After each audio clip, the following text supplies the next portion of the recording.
Hi guys, Love of Fun 175 here, aka Shanna, and I'm here with another webcam report from yours truly. And happy holidays, everybody. I hope your Christmas will be merry and bright.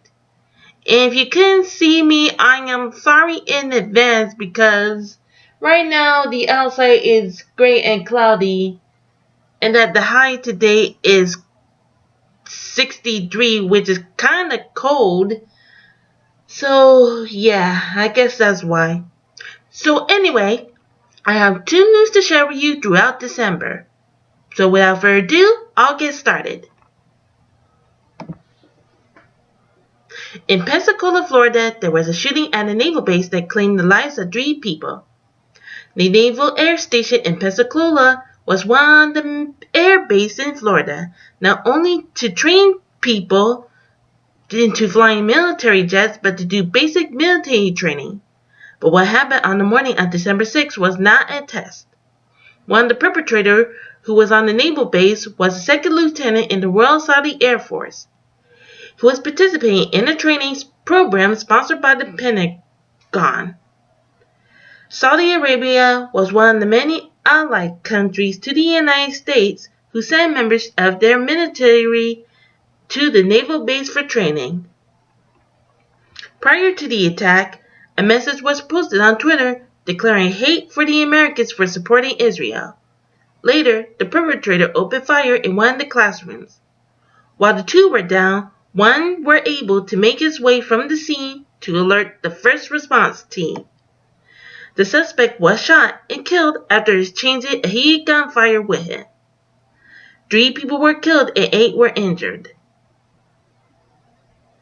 Matt Gaetz of the U.S. Representative for Florida's 1st Congressional District stated, "I believe I can safely call this an act of terror, not an act of workplace violence." Florida Senators Marco Rubio and Rick Scott called for thorough investigation on the military training program for foreign nationals on U.S. soil. Florida Governor Ron DeSantis places the blame on the Saudi government, stating, "They, which is Saudi Arabia, are going to owe us a debt here, given that this is one of their individuals."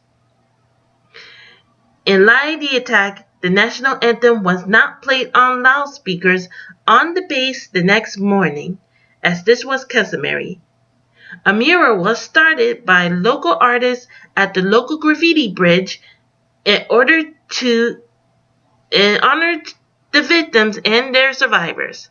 Sorry if I stir a lot. This talker proper is not working. I may have to update it.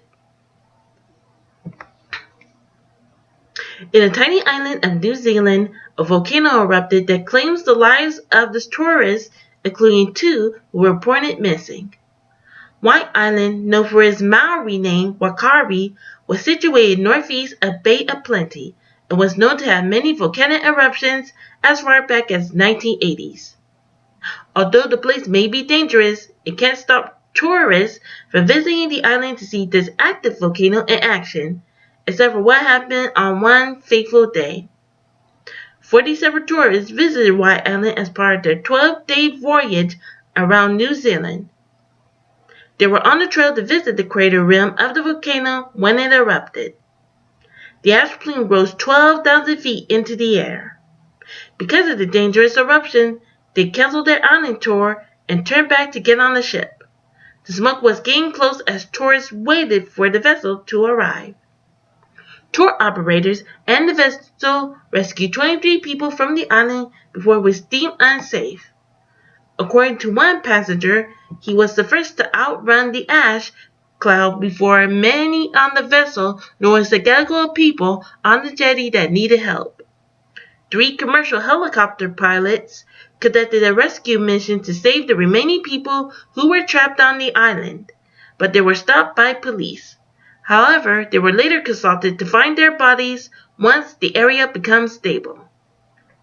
Out of the 47 tourists on White Island, 16 people had died in the eruption, 29 people were injured, and 2 were missing.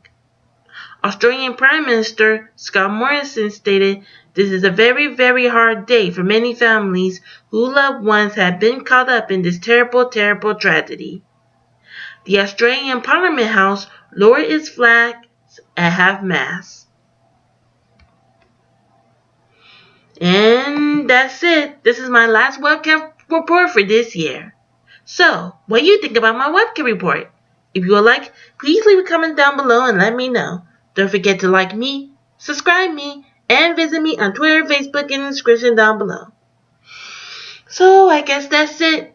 So, from me and all of us on Shanna's webcam report, I wish you a happy Hanukkah, a happy Kwanzaa, Merry Christmas, and of course, a happy New Year.